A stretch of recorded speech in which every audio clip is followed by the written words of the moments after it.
Welcome to Real Estate Dads podcast, where we explore the intersection of real estating and dadding. Today, we have someone. You know what? He's too incredible for me to even do an intro for him. I feel like I'll mess it up. Storm, I'm going to ask that you do your intro. My name is Storm Leroy. I'm from Brooklyn, New York, also known as the Employed Millionaire. I've been into real estate since 1999. One of my key things that I'm known for is a motto that I say is your job is your first business partner. It was because of my job that actually got me here. I tend to like to remind people that your job is a blessing in disguise, no matter how much you think of it as a curse and you don't like your job. Your job is actually paying you to never come back to work. And we just haven't figured that out yet. We just tend to use it to pay bills. So I took $8,000 of my salary and bought real estate out of state almost 10 years ago. And that real estate out of state allowed me to leave my job and walk in on Instagram Live. I took 8,000, turned that into almost 2 million. And it wasn't the brownstone I bought in 1999 that gave me freedom. That brownstone in Bed-Stuy, I bought it for $350,000. Today it's worth 1.7 million, but I still would have had to work all of these years in order to capture that wealth. So just a quick summary, that's man, it's a lot. I could keep talking. So you might want to jump in and catch me early. So this is the Real Estate Dads podcast. We want to hear about your kids. And okay. And you had a very when I heard you on Raise Masters, you had some really good insights on the Vanderbilts and about how they did not do a good job of raising their financial education for kids and family wealth. Yeah. So for me, this all goes back to something that's heavy for me. It's my dad, right? I watched my dad work construction for many years. And while watching him work, he would always come home. I was that child he would call in to take his boots off whenever I wasn't running and hiding. I was about 7 years old. So he'd work construction, come home. None of my other brothers and sisters, he had me take his boots off. So I would consistently take them off. And one day, while he was working in Brooklyn, building a hospital called Woodhull Hospital, he was a day laborer. This is in the 70s. Back in the 70s, you literally had to stand outside and look for work being a minority. It wasn't nothing like you were in the union. It was nothing like that. I'm a 70s baby. And while he was digging this ditch to help build this hospital, he got caved in from the waist down. So I'm outside with my brothers playing, and they carry him home and they sit him at the kitchen table. I didn't run to take his boots off this day because I wanted to know what happened. So I'm peeking in and he calls me in and take his boots off again. He says to me while I'm taking his boots off, he says, "Do you know why I have you take my boots off?" So I'm saying to myself, finally, he's going to tell me. It's like the origin of a superhero story, that bad origin story. And he says, "Because I don't ever want you to go through what you see me going through." What I took from that, it wasn't the lesson of hard work that he was trying to give me by watching him work and come home every day. It was about how hard work breaks your body down and it rips you apart. And you need to find other ways to make money besides hard work. So when I got my own job working for Verizon, much years later, and I rented an apartment, I understood the value of not working hard and where was it going to get me? Because my dad wanted to own real estate. And like I mentioned in the 70s, getting loans as a minority in those areas wasn't possible. The Housing Fair Act from 1968, which was passed, for those who I kind of love history a lot, understood that it allowed for minorities to be able to get loans. But in 1968, 1970, you still wasn't able to get loans no matter how much that federal decision was made. States still weren't letting people get mortgages in the cities. And that impacted us. It impacted my dad, who wanted to own real estate. So once I was able to have a job and I started renting and I was paying somebody's rent, paying my rent, which was paying somebody else's mortgage, that didn't feel good. I got it. I said, what am I doing here? This is not the picture my dad painted for me. So I wanted to buy my own house, and I bought that first property in 1999. And when that happened, I knew I needed to hand down what he gave to me to my children. I understood that buying this real estate. When I bought that first property, I gutted this property out. It was a brownstone. It needed work. I gutted it out from the basement all the way up to the third floor. You can see the roof. And I'm standing in this basement. There's no plumbing. There's no electric. And I'm amazed at this thing. And I'm sitting there and I'm standing there looking up saying, my dad will be so proud of me if he could see right now what I've done. And this is a picture of my dad right here. That's him right there.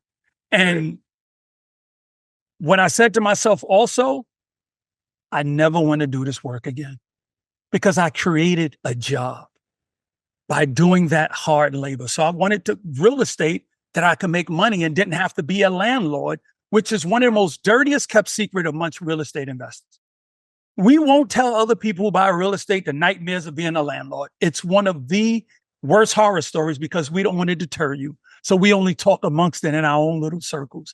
But when I bought that first property in Indianapolis for $8,000, I got a property management company. Property was tenant occupied. Section 8 was paying $800, which I love government programs because they're never late on rent. I paid $40,000 for the property. The monthly payments was like $450, $500, and it was making $800 a month. And that was money that I was just making. I didn't have to manage. So once I saw the process work, I started buying more and more and more. And next thing you know, within 5 years, I had a portfolio of over 15 properties and walked into Verizon. And I said, I'm gone. Y'all can have the rest of my pension. And I left. Wow. That's incredible. How were you buying these deals creative, with like creative financing? Yeah, I mean, that's a lot of properties to buy with a job at Verizon. Yep. Here's also how it worked. What I did was I was using my job salary, but also the combination of partnerships. Being that I was getting this money coming in and buying properties out of state, if I'm buying a $40,000 property, it's going to be like $8,500. So that's my tax returns, which is some of the biggest money we screw up with as people. We get our tax return and we want to ball out. We want to inherit another bill. We want to buy a car. We want a vacation. So I took that tax money and I started saving every week at least $100 or $200. And I tell people, if you save $100 a week and that's 52 weeks in a year, that's $5,200. And now you add your tax return, which the average person would probably get around $5,000, $6,000, depending if you have children.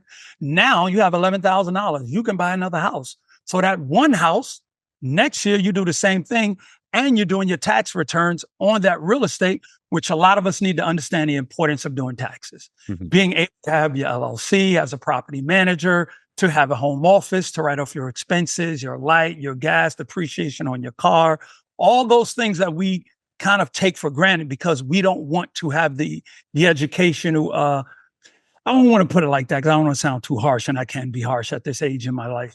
We don't want to do the necessary work to ask people, how did you do it? We would see somebody who lifts weights, have a great body, and we'll go, what gym you go to? But we'll see somebody that has a portfolio doing well, and we won't ask them, how did you get that portfolio? So that's the way I really accumulated. And I got partners. I spoke to other like-minded people that was in my circle and said, look, do you want to go half on this real estate deal? Had an attorney set up the LLCs. And now with two partners, instead of me taking $8,000 to buy one property, his $8,000, my $8,000, that's two properties. Now, and then people would, then next year, another partner. But here's the thing. A lot of people go, why would I want to have a partner on a property and the returns are not going to be that great? You know, I'm going to make $200, $300 on a property. Well, here's the real picture you need to wrap your head around. If it costs $10,000 to buy a property to make $500 a month, and you only have $5,000, you're actually making 100% of your $5,000 because you don't have 10. The other person has 5, and now that's 10,000 together. You're making 100% of what you do have. Yeah. But if you do have $10,000, why wouldn't you want to buy two properties? And now when you do your taxes, you're not writing off one property. You're writing off two properties. You're writing off 4 properties. That having partners and being equal and doing your taxes and looking at the bigger picture, you'll be unstoppable. But it's our selfishness in a lot of people that kind of bring us down. I hope I answered that question how I did it. Yeah, that was super succinct. So, and on this particular show, we're so focused on the dadding portion Yeah. of the engagement, and that was really what I liked about what you said on Hunter's podcast. So, you had this experience from your father. Yep. It was, hey, physical labor breaks your body. For your education with your kids, and are you able to share, what how Yes. many kids you have, and what how your financial education goes with them? Yeah. This is for me, one thing I always don't get into when I have interviews too much is about my family background, about my children and grandkids. And that's for me more of a personal thing. And the reason why I don't, it's because I like them to have their own identity. But now we're not talking about them directly. We're talking about what I do for them. So yes. Yeah. Right. So my thing was my financial education with them started very early. It really didn't hit me until I was in my, let's say, late 30s. So once they were able to understand value of money, I would have them buy things. Well, I would buy things for them. Let's use Christmas, which is a good example. Instead of me just saying, I'm going to give you this money to buy something or get you something for Christmas, I would say, well, what is it in turn that you have that you would now like to either give away or you feel that has value to sell so you can buy you something you want? Like my $10 that I bought or 20 or whatever it is, how can you now turn that into your return of a 10 or $20? I didn't want them to get the mindset of a hoarder where they just had an endless amount of things given to them. I wanted to turn their brain into a business.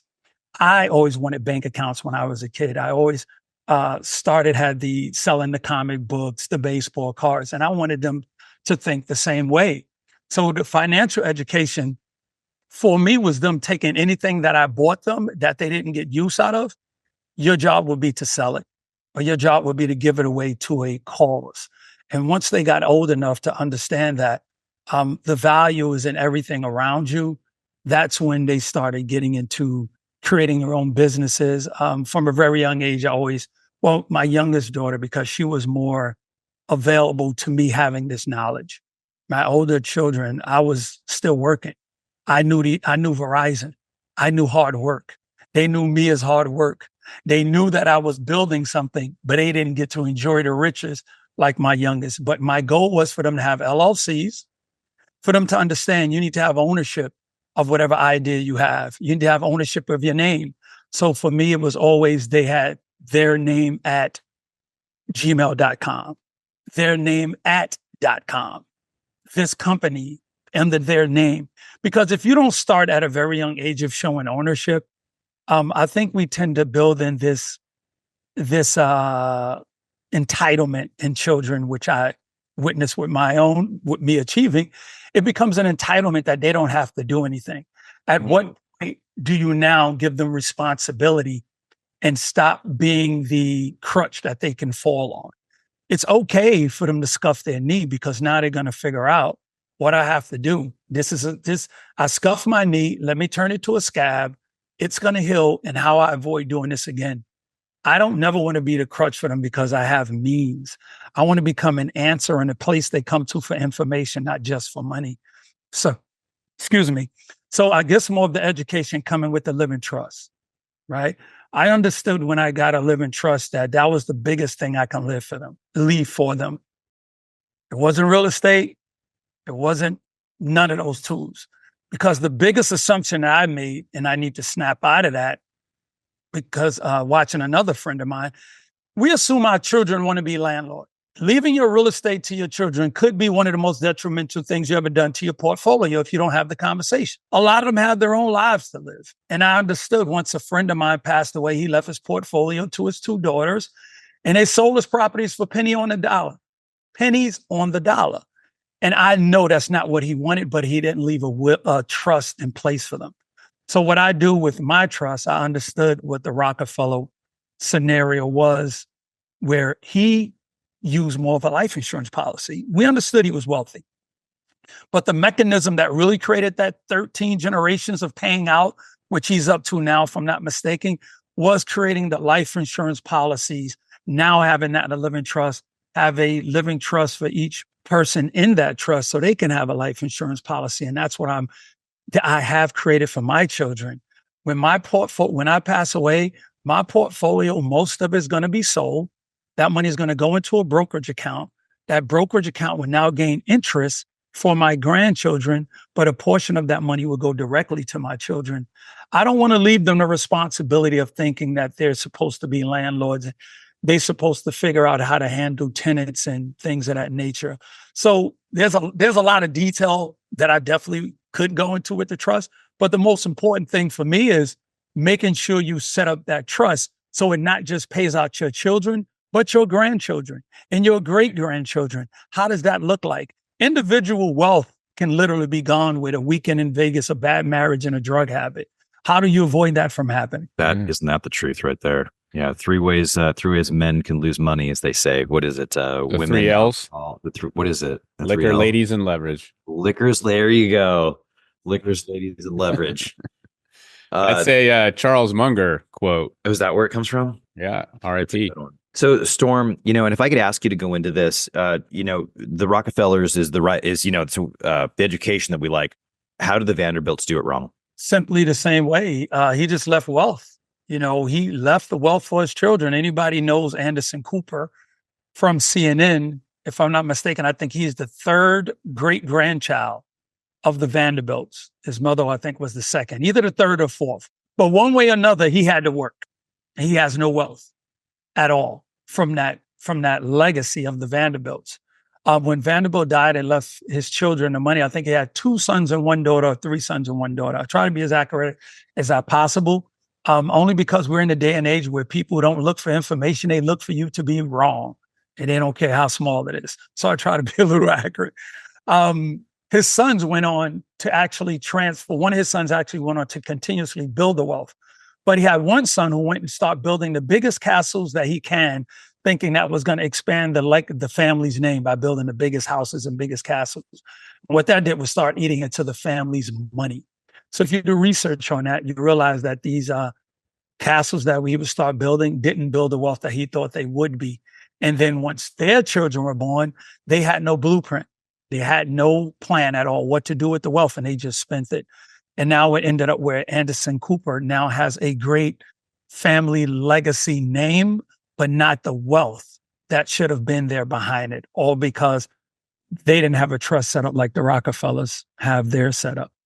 Imagine that. You're working, your family was once worth, he was worth of excess of $3 billion at one time. Like the basic structure, at least my understanding is that whatever principle you have in terms of your wealth, right, your net worth, your kids, your descendants are not allowed to touch that. They can only receive dividends, right? And they're allowed to do things to grow the principal balance, like maybe invest somewhere else, but they can't take it and use it for consumption purposes. They can only live off of the dividends. Is that the basic idea behind it? Well, I like to get this in. I'm not a family estate planner, consult your attorneys and accountants.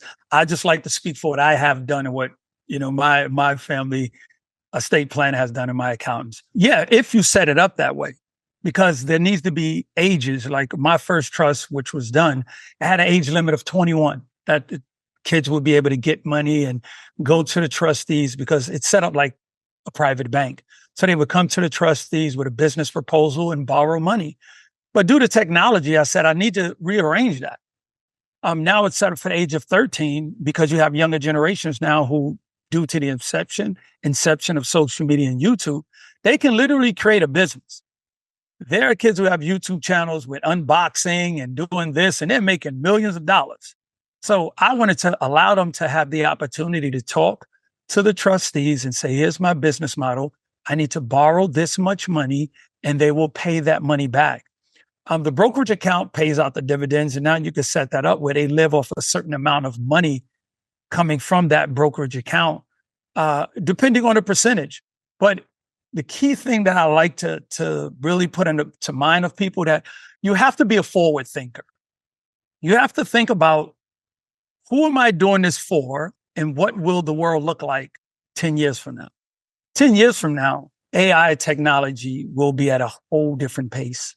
than what it is now. It will be nothing like it is in what we're looking at. So you can't have the trapped off mind where I'm going to wait till you're 28 years old or you're 30 years old and you're going to get your money, and you're not going to get it unless you get married or unless you go to college, and you must, well, school might not be it. College may not be it. You haven't, most of some of my greatest billionaires never went to college or graduated college, if I'm not mistaken. We can name a few. So why would you put that on your grandchildren, your great-grandchildren, when they might be able to build wealth because they invented that next thing, that next technology? So be open-minded and have a attorney and have someone who can help you see the vision, because I couldn't at one point. My estate planner literally had to make it clear to me when I said, I want my 3 daughters to be trustees where they can make decisions together on a trust. He said, well, Storm, I'm only here to give you the best advice that I can give you, and that's not going to happen. If you're going to have no, that's I know, I get it. She said, she says they have children, and if you set out payments for when one child reaches a certain age and the next one birthday might be next year, and she needs to agree, she might say, well, we might as well wait 1 more year for the other one's birthday. And then the other one's going to say, well, his birthday is coming up, we might as well wait. And now nobody gets paid. And now they're going to have to argue. And then they're going to have disagreements. I said, damn, you're right. Because I literally saw them doing this. I saw it. So now I had to delegate who can do this, who can do that, who's responsible. And then I left all the responsibility on her to tell them the bad news. That's what she gets paid for. So those are key things to think about for the future. What does it look like? And I would always say, set up a brokerage account separate from your children that they have no power to touch, because it's going to start paying out your grandchildren. Your children should get your insurance policy and your immediate real estate. And that immediate real estate that has a mortgage on it shouldn't be relied on to be paid for by your life insurance policy for your family. I'm just giving you my example. For me, mine has a term policy that's $70 a month to pay the $450,000 remaining on my primary residence. I don't want that to come from my policy, my $1 million policy for my family, because when you die, that mortgage has to be paid off. You need to remember, if that's coming from your life insurance policy and you think you're leaving them $1 million, you're not. You're leaving them $500,000. So get you a term, and when you pass away, have that term pay the mortgage off, and your family gets the remaining, that full life insurance and the remaining balance of that term. See, we don't think about little things like that. And that's important to think about. Also, if you're taking care of your wife's family and you guys are just taking care of giving them monthly income, somebody's in an elderly assistant living and stuff like that, set up a term policy for that so you can pay for that. Think about those other expenses that you're taking care of. So when you're not here, you're not leaving that on your wife or your husband. And another thing I want everyone to do, please, please, please, within the sound of my voice, don't die with the combination to the safe. Please leave that information behind. What was your strategy? What was the purpose of the life insurance policies? What is the combination to the safe? Where are the life insurance policies kept? What was the plan for your children? What was the plan? Because we want to do so many great things as men and as women, and we go, I don't worry about it. No, worry. Sit down with your wife, your husband, sit down with your mom, your father. Where's the life insurance policy?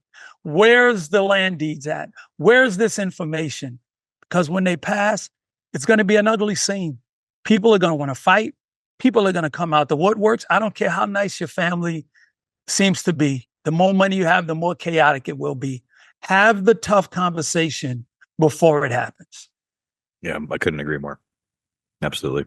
Mm-hmm. It's, I've met people over the years where there was a death in the family and it caused no term insurance, death. Wife maybe didn't. In fact, I'm thinking of one particular family I knew. The wife never worked, and they had, I think, 4 kids. And husband died, and she had no work experience, had never done anything, and she all of a sudden was saddled with near bankruptcy and had no work experience, and it was a really sad environment. Yeah, that was one that was I always remembered that. So no, I completely agree with the estate tax planning. In fact, we'll have to get a recommendation from you for another guest that we can have who can tell us about universal life and term life, and go through some of these proper planning tools for our listeners. So, and how are your kids responding to all this information? I mean, are they soaking it up? Are they receptive? Or are they kind of like, Dad, you can wait, you tell me later. I don't know how do those conversations go?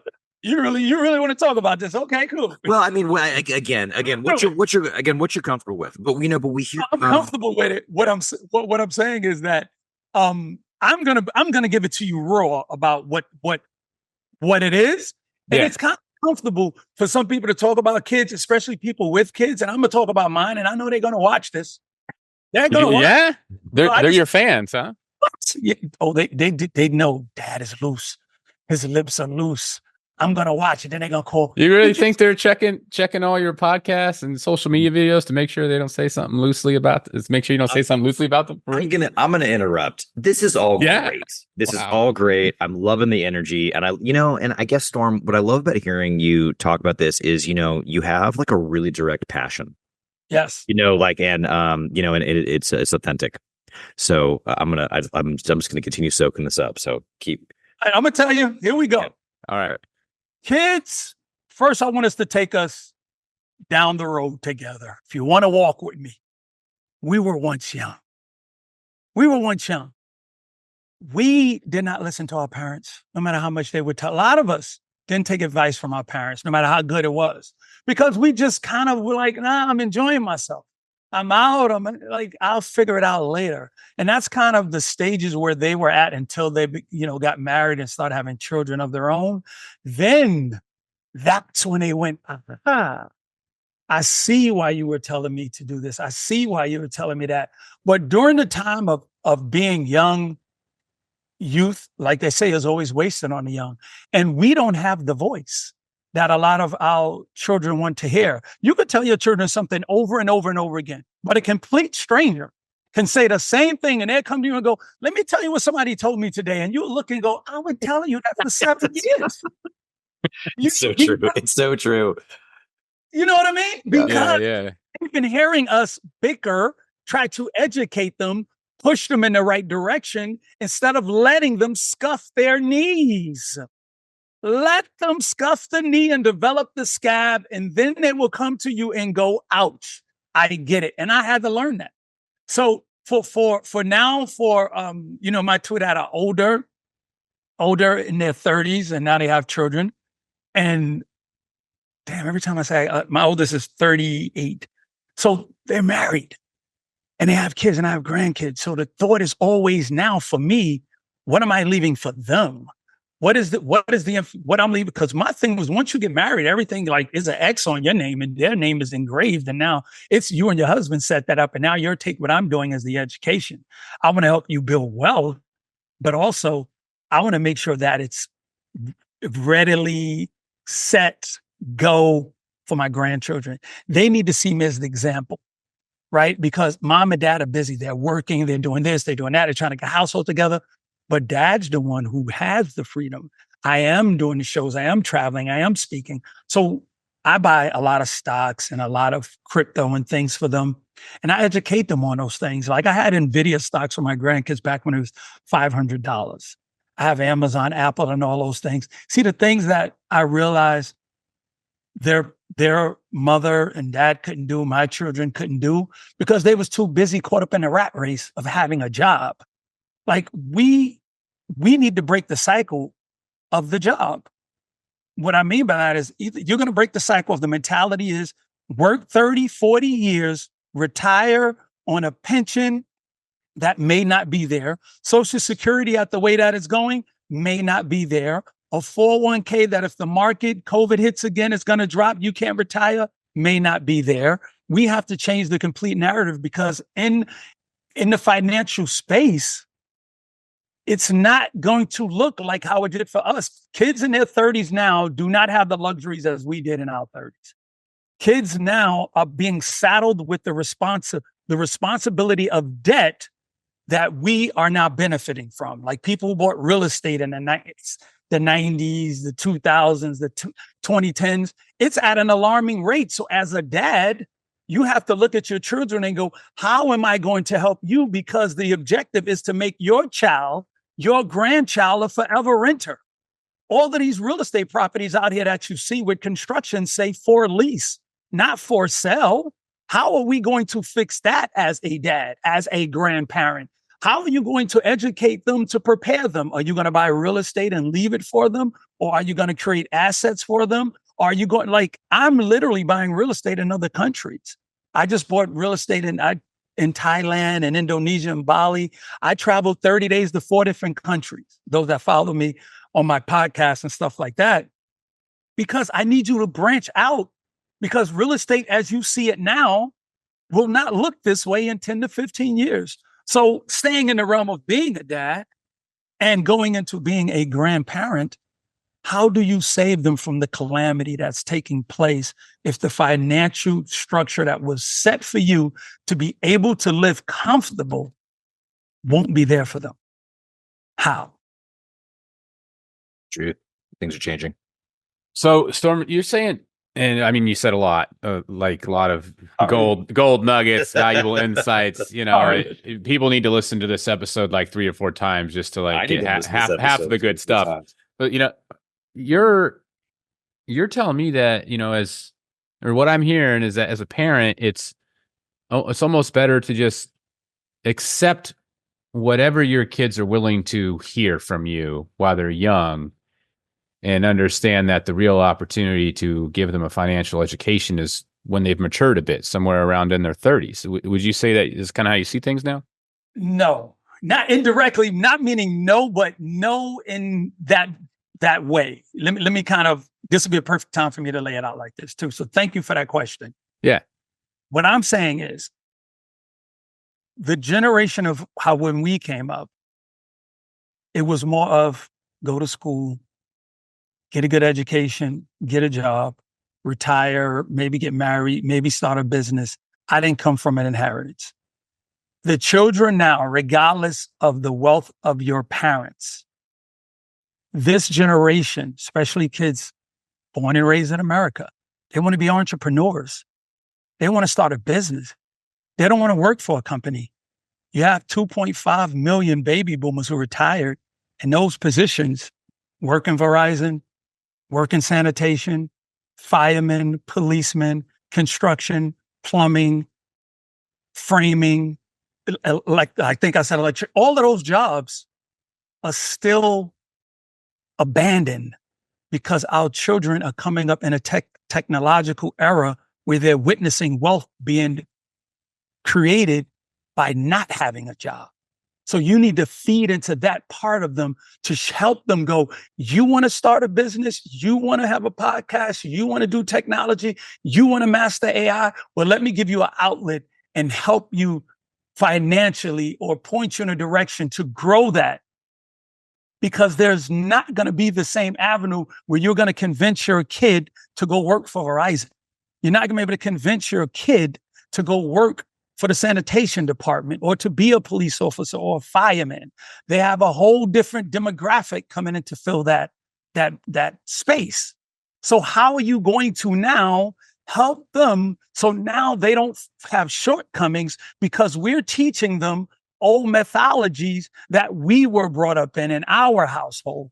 That's totally different. So what I'm saying is listen to them on a broader scope, but let them be creative and help them in that AI space in one way or another to build a business at the age of 13 when I thought they needed to be 21, 28. They're different. You see a 5-year-old right now with a tablet who's scrolling, pushing a button and searching at 5, at 8.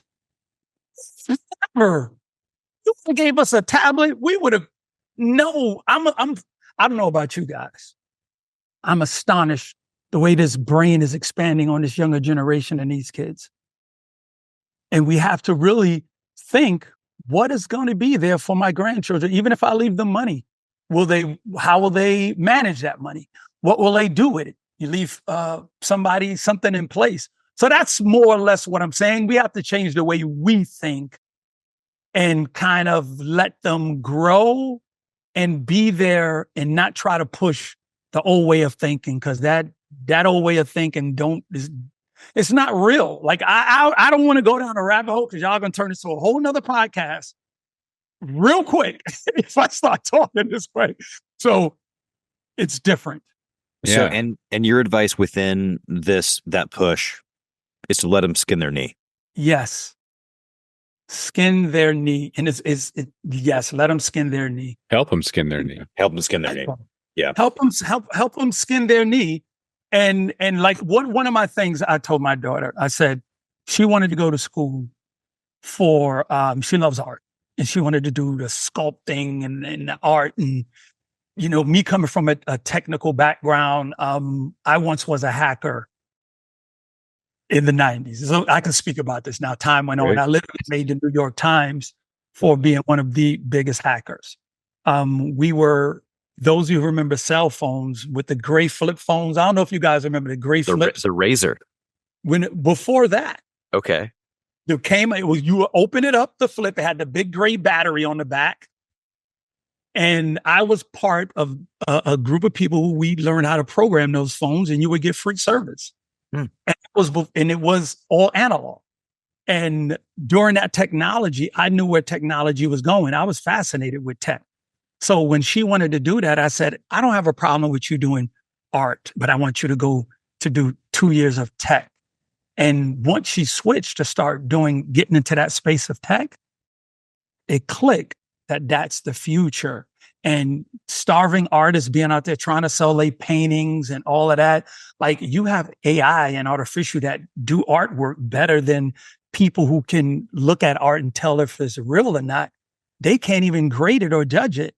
That's where the blockchain will come in to now digitally tag these artworks and these other priceless things as being legitimate, because there's going to be technology that will recreate a 1860, baseball card, and you will think it's real, but it needs to be on a blockchain.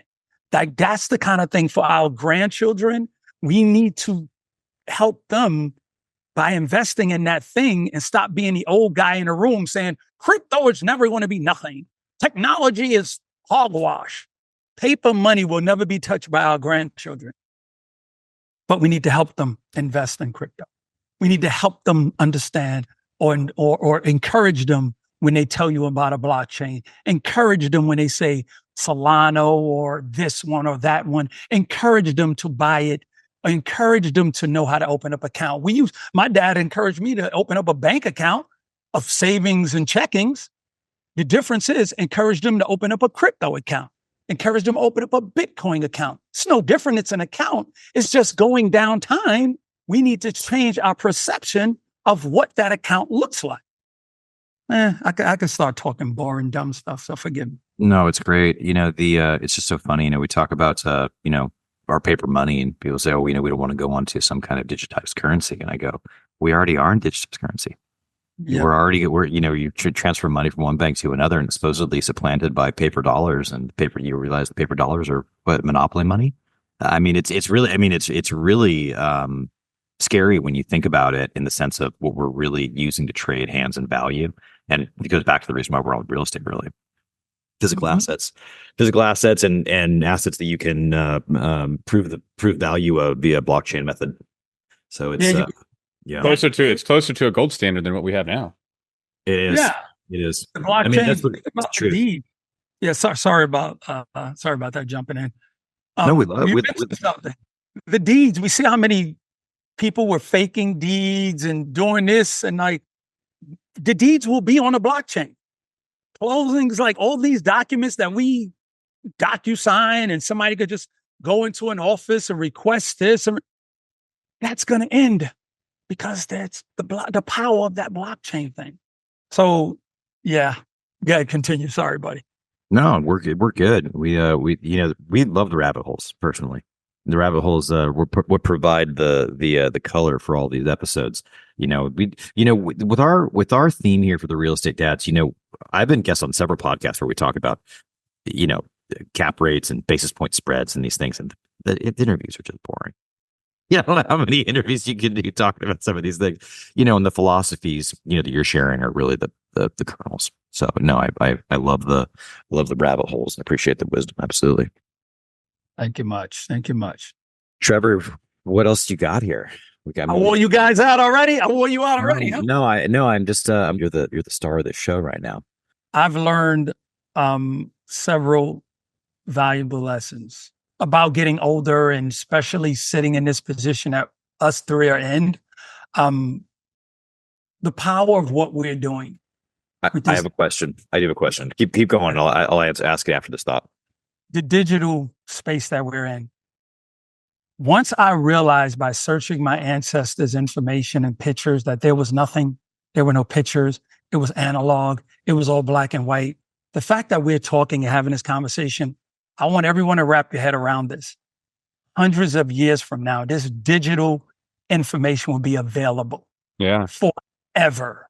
Once I understood that, I understood the power of this mic and being on the side of what us three are sitting here. So I never take for granted that this is something that's going to be around for a week or a month or a year. You're looking at hundreds of years. Someone's going to look back at us, and it could be our great-great-grandchildren going, wow, they were on this podcast talking about Could be a million years, huh?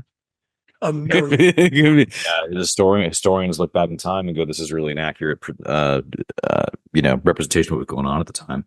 Can I ask a question, Max? Go for it. Go for it. Storm, it's hard for me to think where to go with the next question, because I know you just got so much insight on so many things. So I'm wondering if you could just do me a favor and give me some random advice for a dad of 2 daughters. One's 4, one's 1.5. What do you got for me, man? Great question, my guy. Great question. And I love that. I always say, don't be rhetorical. Do not be rhetorical. Do not ask, how was your day? How was school? Because we are teaching them to grow up to say what we all say. Even when you fall, bang your arm, hit your head. Oh, you okay? I'm okay. It's rhetorical. I learned to ask this intricate questions. What makes life worth living today? What did you get out of life today? How's your best friend doing? When you ask your kids how's their best friend doing, their face will tell you everything you need to know about how their week and their day is going. Not how was school. It was okay. How are your grades? It was okay. See, they're sharing the most depth side of them with somebody else. And it's just not us right away. It's their best friend. So when they're not meshing and you ask, when they come in that door, hey, how's your best friend doing? And they go, that's the doorway for you to stick your foot in and go, what happened today? What's going on? So that's so powerful to be able to not be rhetorical with your kids and don't try to be their best friends. I've learned I want to be there for you. I want to be as friendly as we can, but I don't want you to ever be confused when it's time for me to be an authoritarian of why I'm being that person, because I'm not your friend. I'm still your dad. I'm there for you, but I need you to understand when I give a decision on something that can be so simple to you, but I see the bigger picture because it involves the rest of your life. You need to take that advice very seriously and go, he wouldn't have put it to me this way if it wasn't because he's my dad. He gave it to me from a dad point of view and not a best friend point of view. I hope that helped. It does. It's beautiful. It's thought here. Absolutely. So my question, tell us a story about when you've skinned your knee. Ooh. I'll tell you one with my mentor, which is a must. Just like in the dictionary, the word mentor comes before money. You want to get to the money? Get you a mentor. You will not skin your knee as much. My mentor told me, don't do this deal. I was literally gun holding. Numbers look right. It's like, don't do it. It's not worth it. I said, I got to do this deal. If it works out, he's going to be so happy. So I took $7,000 to do a deal that he didn't advise me, and I lost the $7,000. And I had to come to him with my knee skinned up. And I said, I should have listened to you. I really should have listened. And I took 7,000. I did that deal and I lost my money. He said, I knew you was going to do it anyway because you came to me not asking for my advice, but you wanted me to find a reason to give you the green light. And I didn't give you the reason. There's a difference between, give me advice on this and going, there's this deal. I'm thinking about doing it.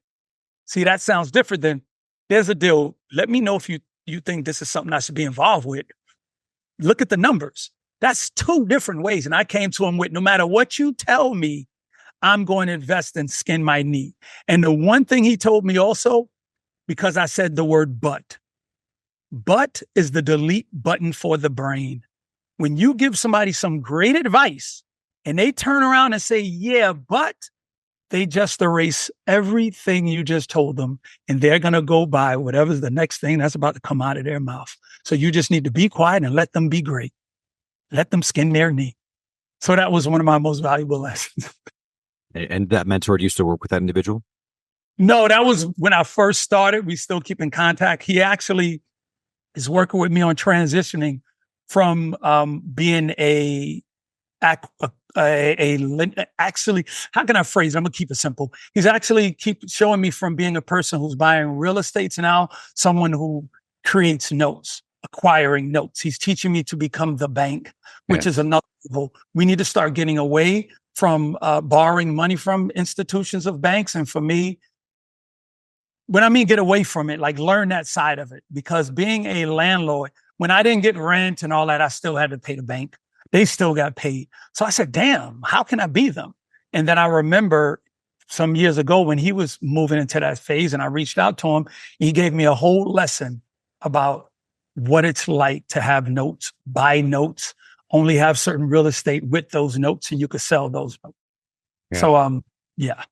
And Leroy, let's jump into this. Tell us about what the guests, tell us about, because your business, and we've talked a lot about philosophy and you have education for dadding.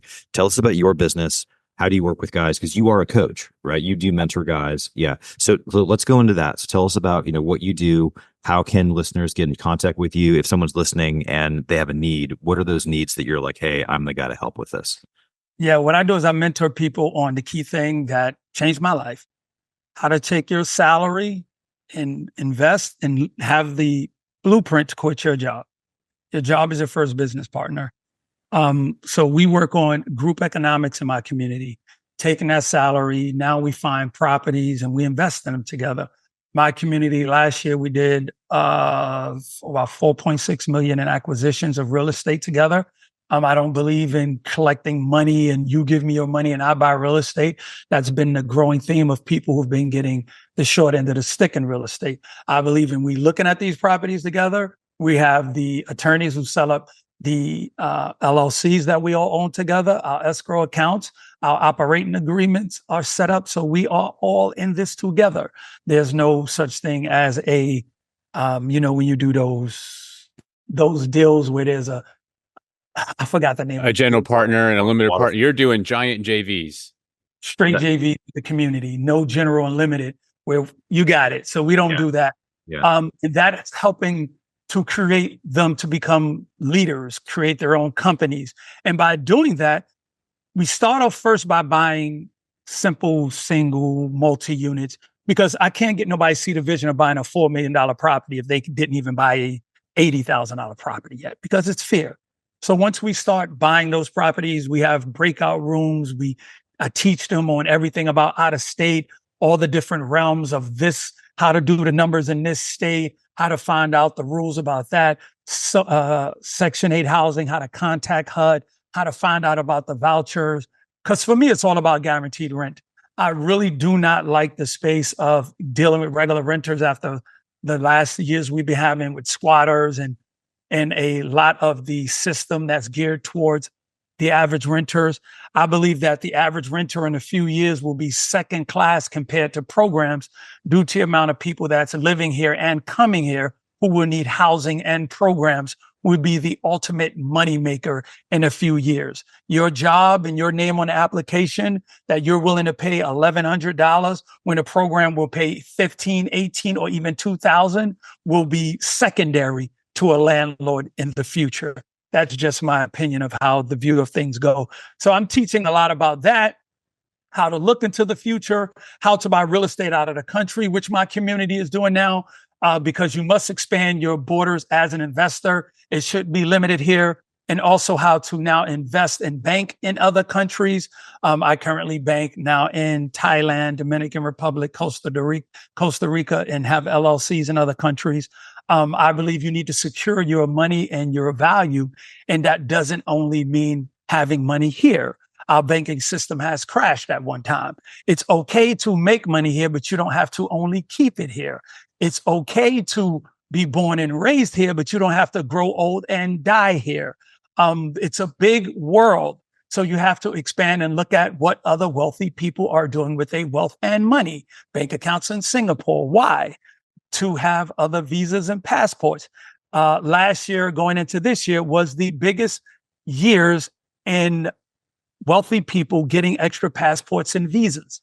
I think you need to be prepared to now have a look at why 5.3 million people no longer live in the United States and they live abroad. And all those people, they need landlords. They're tenants. Most of them are not buying to own. They're renters. Thailand has opened up American schools. Indonesia has now built low-income housing in Thailand, Indonesia, and South Korea, where I've been to most of these places.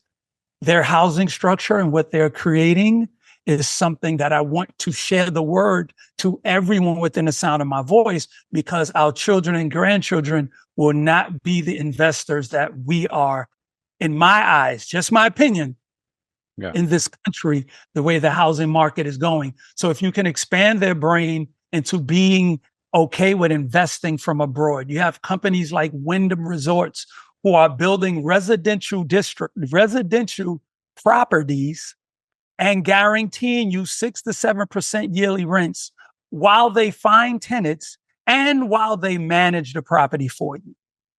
What the heck?